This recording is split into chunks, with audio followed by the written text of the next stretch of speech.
Hey, everybody, welcome to Hearing God in John chapter 2, where today we get to attend a wedding. And we are, in fact, moving into wedding season as the spring and summer is upon us.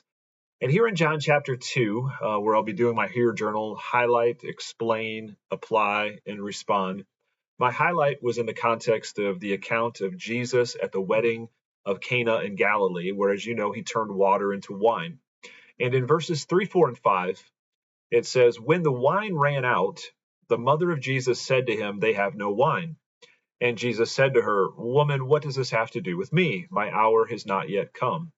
And his mother said to the servants, Do whatever he tells you. And first and foremost, that's great advice for all of us, right? Do whatever Jesus tells you because he really does know best. He really does.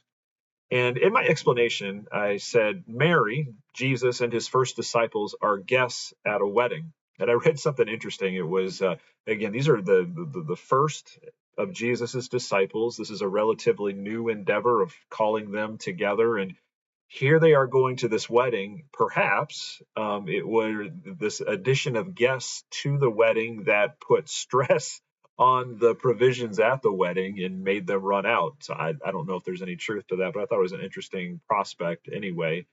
But the wine runs out, which in that culture would have been a great humiliation for the groom and for the groom's family. And so Mary is concerned about this. Mary, being a sensitive, godly, righteous woman, she's concerned for the groom and for his family. And so she goes in search of Jesus to provide a solution. And in my application, I just said, I find it significant that Mary's first inclination when faced with a problem was to take it to Jesus without hesitation, without trying to solve it herself, without calling together another group of people, forming a committee and trying to figure out what to do. What was Mary's first inclination? Take it to Jesus. Take it to Jesus. She understood that he was, in fact, the Son of God. The universe was created through him. So why not, when there is a need, take it to Jesus? And in my application, I said, I confess that too often I turn to Jesus only after I have exhausted my efforts to find a solution to the problem. I treat him as that last resort rather than the first option. And trying to put myself in God's shoes, how dishonoring that must be to him as he watches me struggle with my limited capacity, my limited resources, my limited wisdom, and muddle along when he says, Hey, everything you need, I have. Would you look to me first instead of wasting all of this time and energy trying to do it yourself?